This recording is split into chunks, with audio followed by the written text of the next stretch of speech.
Europe. The year is 1347. There are no hospitals as we know them. No antibiotics. No vaccines. No understanding of bacteria or viruses. Yet despite all of that, Europe is alive. Bustling cities are growing. Trade is flourishing. Kingdoms are expanding. And millions of people believe the future belongs to them. They have no idea that history's deadliest pandemic is already on its way. Long before the Black Death arrived, Europe was changing. For centuries the population had been increasing. More people meant more farms, more markets, more crowded cities. Places like London, Paris, Florence, and Venice had become centers of wealth and commerce.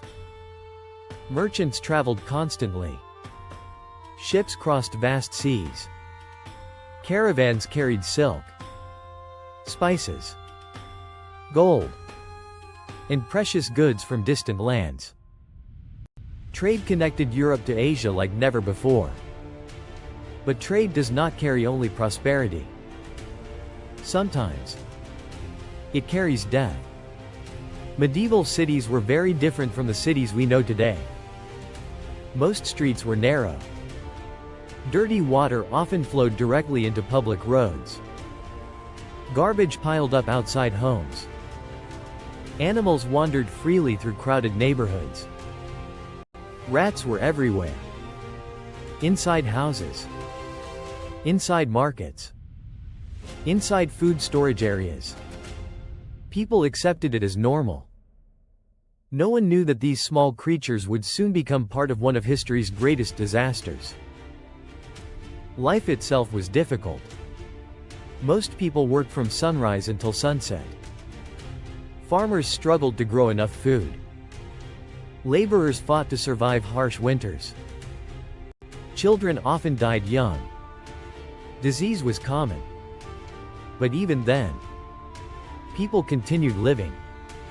They married, built families, made plans for the future. Just like us. No one wakes up believing tomorrow will be their last day. Far to the east, across deserts and mountains, powerful trade routes stretched from Asia toward Europe. The Silk Road connected entire civilizations. Merchants carried goods across thousands of miles. Every caravan brought wealth. Every ship brought opportunity. But hidden among the cargo, an invisible passenger was traveling west. Slowly. Silently. Unnoticed. Years before Europe understood the danger.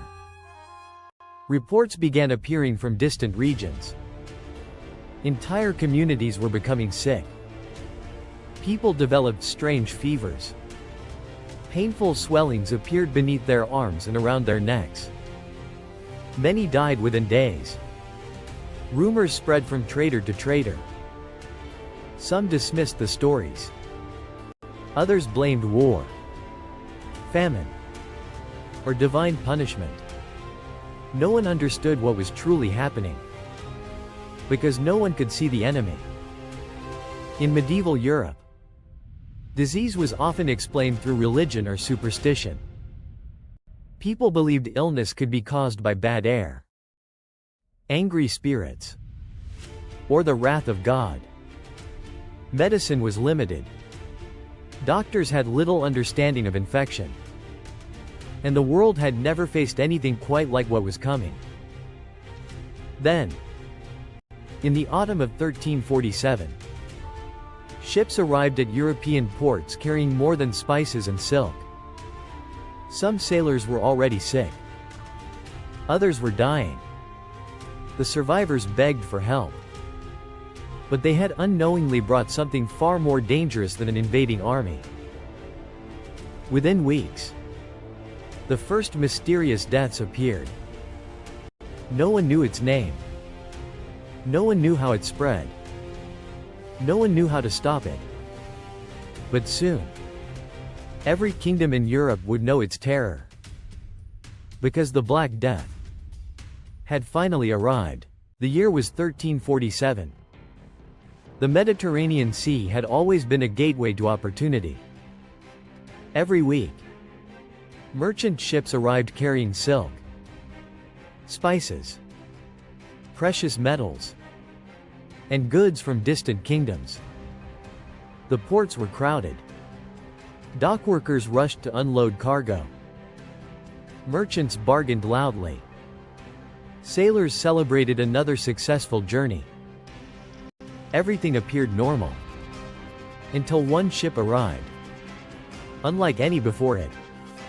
When the vessel entered the harbor, something felt wrong.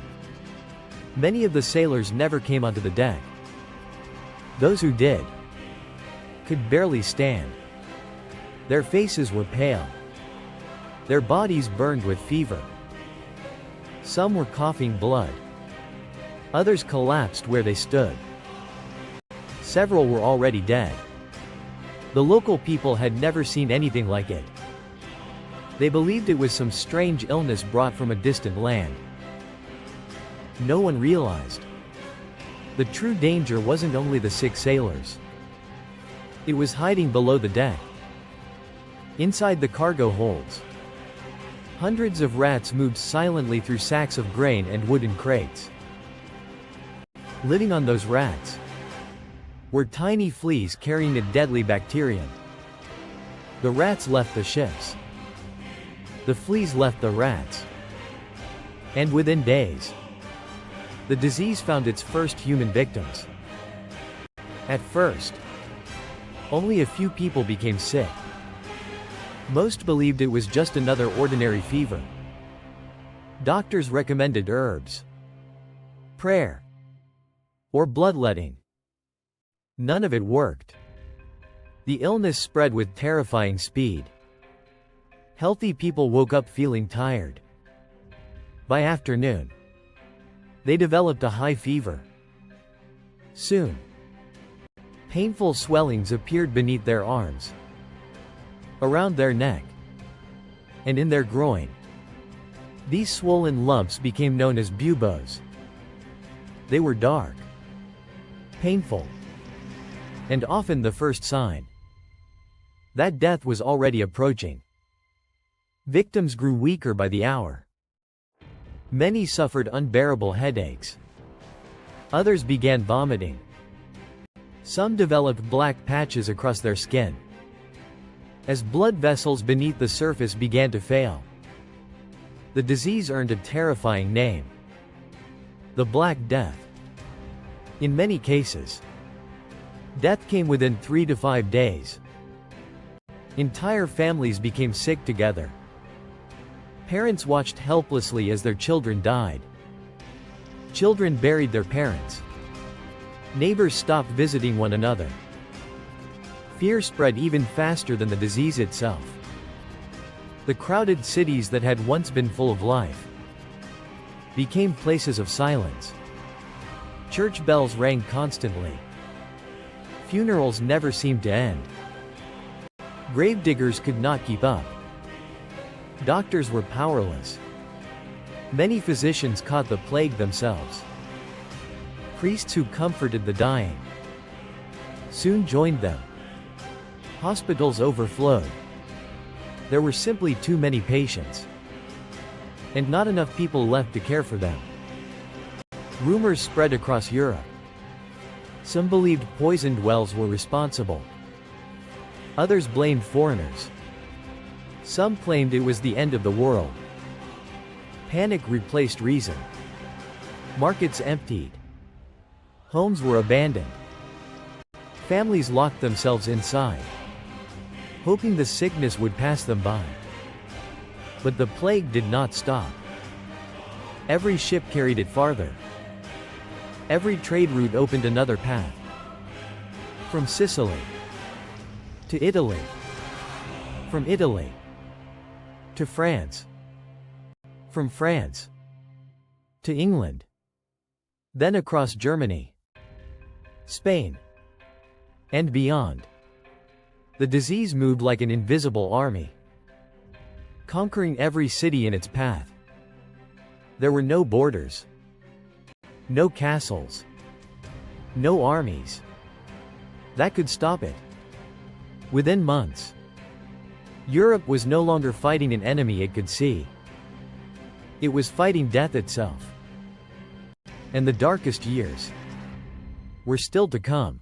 By the spring of 1348, the plague was no longer a distant rumor. It was everywhere.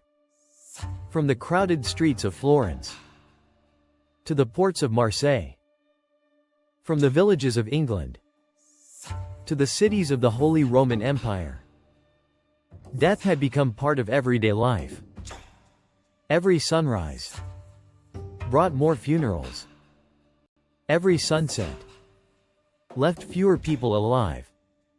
Entire streets fell silent. Shops never opened. Markets stood empty. The sound of merchants bargaining was replaced by church bells, ringing almost without pause. Many families never made it through the week. A father became sick on Monday.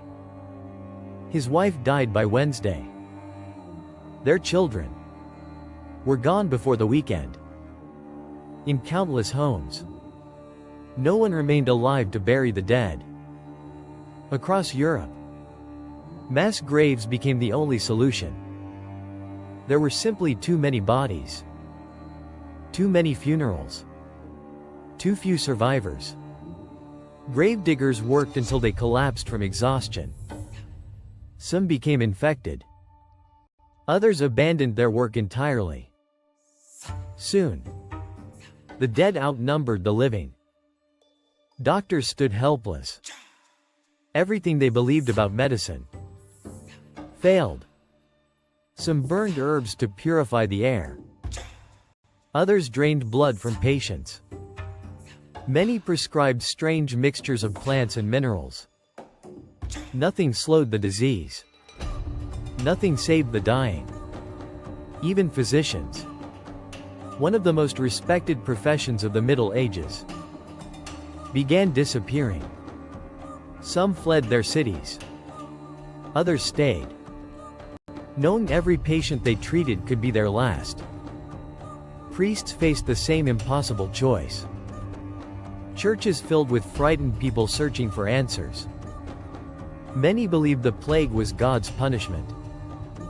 They prayed day and night, confessed their sins, held long religious processions through the streets. But the disease spread among the crowds. The more people gathered, the faster the plague moved. Fear transformed society. Neighbors stopped trusting one another. Families locked their doors. Parents refused to let children play outside. If someone coughed, entire streets emptied. Suspicion became stronger than friendship. Hope became harder to find. Then came another tragedy. Rumors. Without understanding how disease spread, many searched for someone to blame. False accusations spread across Europe. Some innocent communities were wrongly accused of causing the plague. Fear turned into violence. History remembers this not only as a medical disaster, but also as a time when panic led many people to make terrible choices. Meanwhile, the plague continued its march. Village after village disappeared. In some places, entire communities were abandoned. Fields remained unharvested. Animals wandered freely through empty farms. Church bells no longer rang, because there was no one left to ring them. Roads that had once carried merchants now carried only silence.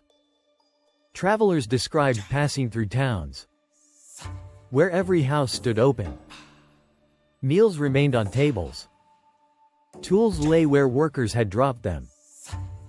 The people were simply gone. By the end of 1349, Europe itself seemed to be collapsing. Trade slowed to a halt. Food became scarce. Governments struggled to function. Even kings and nobles realized their wealth offered little protection. The plague did not care about power, or status, or riches. It treated every human life the same. The Black Death had become more than an epidemic. It had become a force that was reshaping an entire continent. And although millions had already died, the darkest chapter was still waiting. By the year 1349, Europe was no longer fighting to stop the plague. It was fighting to survive. The Black Death had spread across nearly every major kingdom.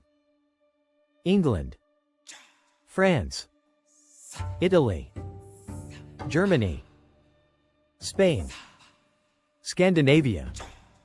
No nation escaped untouched. Every week, thousands more disappeared. Entire villages vanished from the map. Some roads became completely silent. Travelers walked for miles without seeing another living person.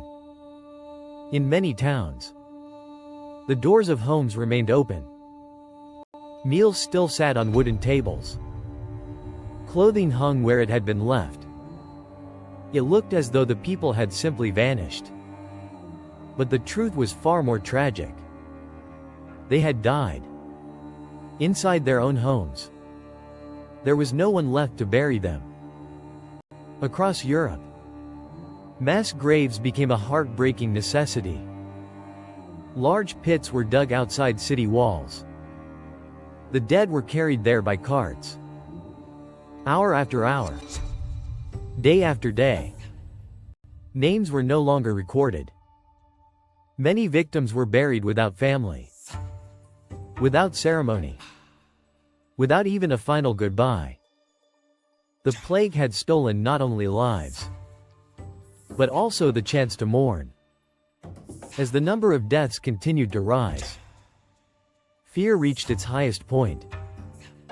People stopped shaking hands. Markets closed. Schools disappeared. Churches emptied. Many who were still healthy locked themselves indoors, refusing to speak even to neighbors. Trust had vanished. Every stranger looked like a threat. Every cough brought terror. Doctors continued searching desperately for answers. Some believed sweet-smelling flowers could protect them. Others carried herbs in small cloth bags around their necks. Some burned large fires in the streets, hoping smoke would cleanse the air. Nothing worked.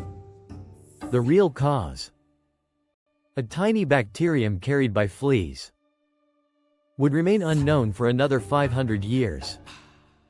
As the plague reached its peak, even kings could not escape. Royal courts moved from one castle to another. Noble families fled into the countryside. But the disease followed them. Wealth offered comfort, not protection.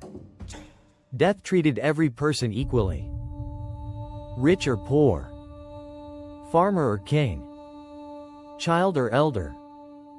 No one knew whose turn would come next. Yet even in humanity's darkest hours, acts of courage appeared. Some doctors stayed with their patients until the very end. Nuns cared for orphaned children. Priests comforted the dying despite knowing the risk. Ordinary people shared food with neighbors who had nothing left. History remembers not only the tragedy, but also the compassion shown by those who refused to abandon others. Then, something unexpected happened. By the early 1350s, the number of new infections slowly began to fall. No one understood why. Some believed God had answered their prayers. Others thought the disease had finally exhausted itself. Today, Scientists believe several factors played a role. Many vulnerable people had already died. Communities became more isolated. And the plague simply found fewer people to infect. Gradually, the silence began to change. Markets reopened. Fields were planted once again. Children returned to the streets. Europe had survived. But it was no longer the same continent. Historians estimate that between 25 and 50 million people died across Europe, the Middle East, and North Africa during the Black Death. In Europe alone, perhaps 1/3 to 1/2 of the population was lost. It remains one of the deadliest pandemics in human history. The plague eventually faded. But its scars remained. Every empty village, every abandoned home, every forgotten grave, reminded the survivors of what had been lost. And although the epidemic was ending, its impact on the world was only beginning. When the plague finally began to fade, Europe was alive. But it was no longer the same world. Millions had disappeared. Entire generations had been erased. Cities once filled with laughter now echoed with silence. The Black Death had ended. Its consequences had only just begun.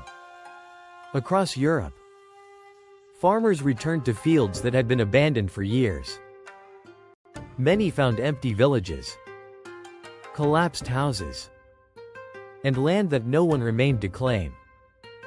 For the first time in centuries, there were more jobs than workers. Survivors suddenly became valuable. Landowners desperately needed laborers to grow crops and rebuild their estates. Workers who had once accepted any wage now demanded better pay. Many refused to work unless they were treated fairly. The balance of power was beginning to change. For generations, the wealthy had controlled almost everything. But after the plague, even kings and nobles struggled to replace their workers. Slowly, the old feudal system began to weaken. Ordinary people gained opportunities their parents had never imagined. Some bought land. Others opened businesses. Many moved to growing towns in search of a better life. The Black Death had transformed Europe's economy forever. Medicine also began to change. Before the plague, many doctors relied on superstition and ancient beliefs. Few questioned traditional ideas. But the disaster exposed how little humanity truly understood disease. Physicians started observing illnesses more carefully. Cities introduced new rules to isolate the sick. Ships arriving from distant ports were ordered to wait before passengers could disembark. This practice became known as quarantine. The word comes from the Italian 40 giorni, meaning 40 days. It became one of the earliest public health measures in history. Governments slowly realized disease could not be defeated by prayer alone. Preparation, organization, and medical knowledge were equally important. The Black Death also changed the way people viewed life itself. Many survivors questioned old traditions. Artists began creating works that reflected both mortality and hope. Writers described the fragility of human existence. Religious beliefs evolved. Communities rebuilt themselves with a new understanding of how quickly life could change. Centuries later, scientists finally uncovered the true cause of the Black Death. The disease was caused by a bacterium called Yersinia pestis. It spread primarily through fleas carried by infected rodents. The mystery that had terrified medieval Europe was finally solved. Today, Modern medicine can successfully treat plague with antibiotics if patients receive care early. Cases still occur in some parts of the world, but they are rare, and nothing like the catastrophe that struck Europe in the 14th century. Yet the story of the Black Death remains deeply relevant. It reminds us how connected our world truly is. A disease that began far away, crossed continents through trade routes. Just as people carried goods, they also carried invisible dangers. History would repeat this lesson many times. From cholera to influenza to modern global pandemics, the Black Death also reminds us of something else. Even in humanity's darkest moments, compassion survives. Doctors who refused to abandon their patients. Families who stayed together until the very end. Neighbors who risked their own lives to help others. Courage often shines brightest when hope seems impossible. Today, more than 670 years later, the plague is remembered not only because of the millions who died, but because it changed the course of civilization. It reshaped economies, reformed medicine, influenced governments, and forever altered the relationship between humanity and disease. The Black Death was one of history's greatest tragedies, but it also became one of history's greatest teachers. Its victims are gone. Its cities have recovered. Yet its lessons remain, waiting for every new generation to remember them. Thank you for watching. If you enjoy original documentaries that explore the greatest moments in human history, subscribe for more true stories based on historical research. And tell us in the comments, which historical pandemic or forgotten event should we explore next? Because history is not just a record of the past. It is a guide for the future.